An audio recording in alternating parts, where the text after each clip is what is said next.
Hey everybody! Today I'm gonna be baking chocolate sriracha cookies. You might think that sounds absolutely disgusting, and you might be right. But we'll let the judges be the judge of that. I don't know who the judge is. I probably won't take these to work at all. Probably don't know who's gonna pawn them off on my intern. Before we do that, I have this amazing mug that I just feel like I need to share with the world at any opportunity. It's the Exodus. You have Moses over here, and in front of the Red Sea. And I have my espresso over here, and I'm gonna just keep your eyes on the prize, guys. There you go. There you go. Whoa, whoa.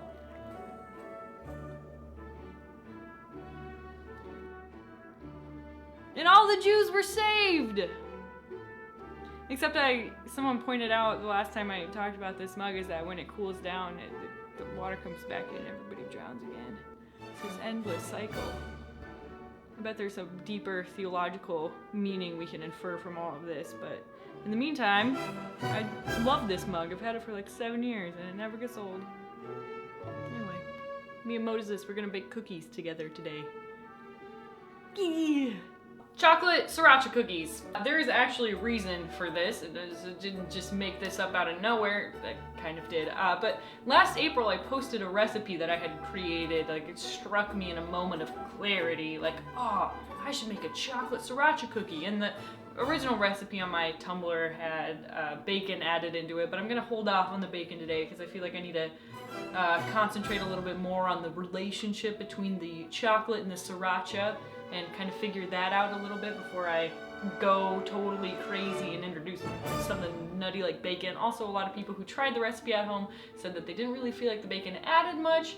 The sriracha is pretty salty on its own, so you don't really need the bacon, but I added like a maple bacon, and so it was this sweet saltiness of like kind of like a hot and sour soup a little bit, but not at all actually. One of my first jobs was working in a chocolate factory, and not like Willy Wonka chocolate factory, but that would have been awesome. But it was a chocolate shop, and we would make our own truffles, and we would make little turtle pecan dip chocolate things, and we made gelato and kettle corn and like candied pecans and all kinds of amazing things. I gained literally 50 pounds in like 6 months working there, and it was awesome, worth every pound. That took me like 10 years to work off, but it doesn't matter. I eat a lot healthier now, and by a lot healthier I mean I don't eat 16 cheesecake truffles every day anymore, but I wish I could. But anyway, so one of the truffles that we had at this little chocolate shop was a chili chocolate truffle, and at the time I thought it was disgusting. I thought it was the most foul thing that we sold.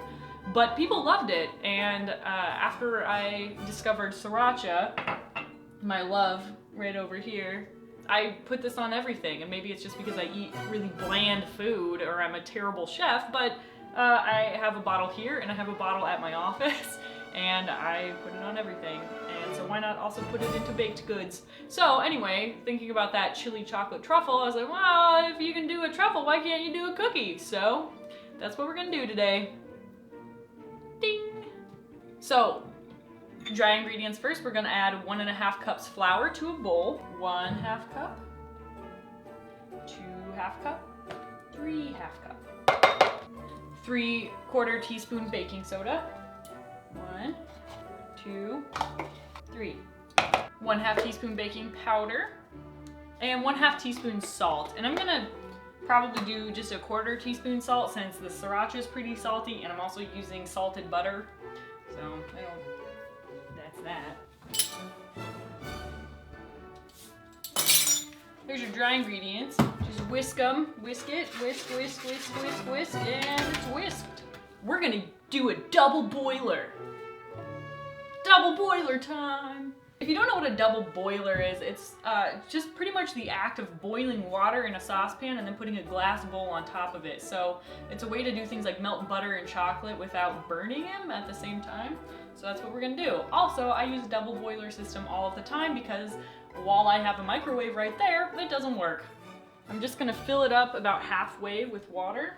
And then you want to take a bowl that's an appropriate size so that it's not, when you put it in the saucepan, it's not touching the bottom of the saucepan. In fact, you want like some space between the top of the water so you get this convection thing going on. But don't use plastic or something that can melt. That'd be terrible. Also, heat convection doesn't really work like that. 1/2 cup butter. That's my butter.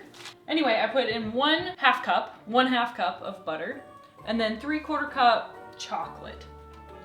1, 2, 3, and some extra for good measure, and some extra for good measure. You're gonna want to stir it because the parts touching the bowl are gonna be melting more quickly, so you want to mix it all up. This is also how you can temper chocolate, so if you ever want to use melted chocolate, it's better to temper it rather than like melt it in a saucepan because it's gonna burn. And then when it cools, if it cools too quickly, you're gonna get what is called a bloom. And the bloom is like the white streaks, that's the butter that's kind of surfacing, coming to the surface of the chocolate and separating out. And it tastes the same, but it gets a little dry and it doesn't look very nice. So we used to throw out, you know, well, not throw out, I would eat all of the bloomed chocolate when I worked at this place. Working in a chocolate factory was pretty sweet, but there weren't any like candy cane fields or walls that you could lick. I mean, you could do it. People probably look at you weird. They probably didn't taste very good either. So that's all melted. Next, we're gonna make our own brown sugar. Brown sugar is essentially just white sugar with molasses introduced. You know, if you're gonna do it yourself, you get a much fresher taste, you get a better texture, it's a lot fluffier than the store-bought pre-packaged brown sugar. But you also have to think about the fact that you're introducing a liquid to the granulated white sugar, and that's going to, you know, you have to equate for the runniness. Also, the molasses has a little bit of sweetness, so you might want to scale back a little bit more on the white sugar that you put in, but you want to make sure you have enough sugar for the recipe. So I don't think about it that much, and I just make my own, because that's what I do. There's 1 2/4 cup, 3/4 cup, 1/8 of a cup of unsulphured molasses. And I don't have an 1/8 cup, I do have a 1/4 cup, so I'm going to fill this up halfway for 1/8 cup. Yeah, looks about right. I love you, Grandma's gold standard all natural molasses. It's so good. I need a fork. Fork me! Ah! Don't. Okay. Okay, I'm down here. Okay. So, you just want to fork it together. Like, so you can stir it to begin with. Stirring, and then it'll start to chunk up. So just get your, like, attack the little globules of molasses with your fork and push them on through. Mix it up. Look at it! Isn't it beautiful? It's like golden. Smells so good. I just want to eat it off the fork. Don't do that, it's just sugar. I don't need that. Oh, I could put some in my coffee. Oh. It's like a sunset. It's just like the morning breeze on the prairie. It's one of the most beautiful colors I can imagine. It's just like golden. It's amazing. So anyway, this is your homemade brown sugar. You will never buy store-bought brown sugar again. Ever. Okay, so now I have this bowl. I'm gonna add my chocolate and butter into this. Pour it in. Ooh, yeah, it's super hot. Combine the sugar and the chocolate and the butter. Oh, goodness gracious. It's like chocolate lava. I'm gonna add the egg. Whoops, I got eggshell.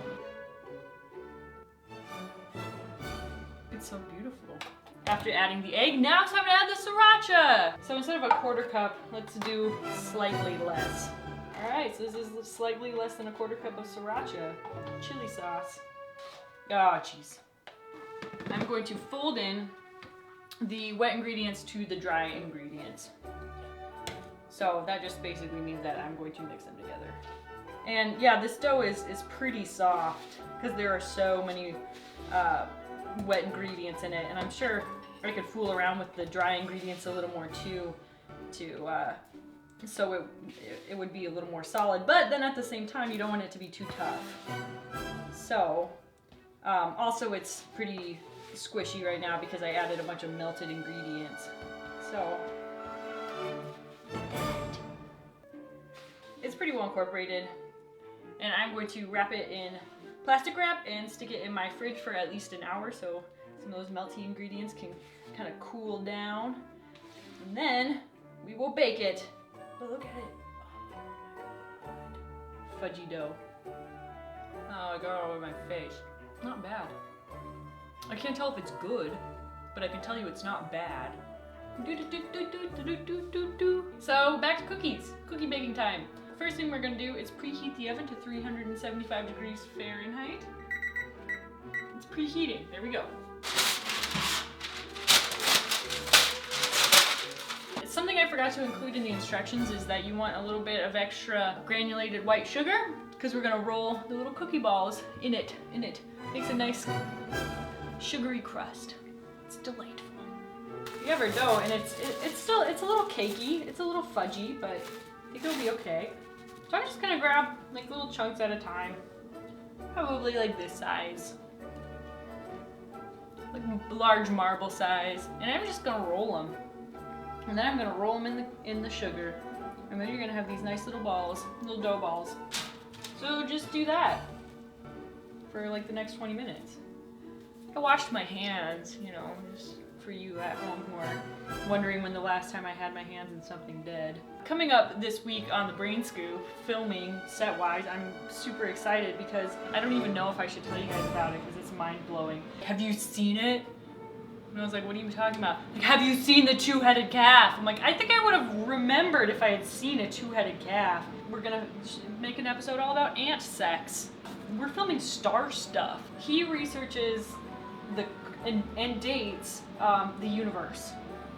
He doesn't like date it, he doesn't like take it out to dinner. He dates the universe in our solar system and nano diamonds. So these are gonna go in for, I put on my recipe 7 to 9 minutes. I'm gonna check them after 7 and see how they're doing.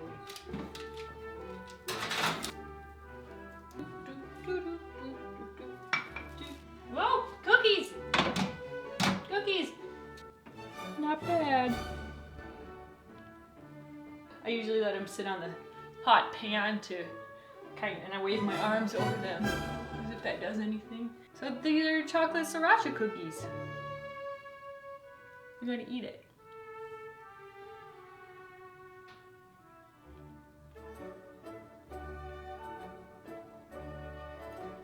It's got an interesting flavor.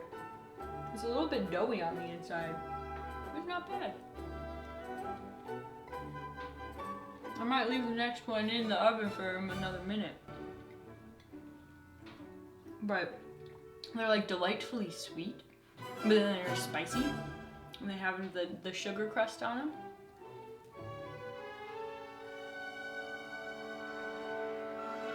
I give it 2 thumbs up. Thanks for watching! Bye-bye now. I'll see you later. Call sometime soon. Let me know how you're doing. You want a cookie?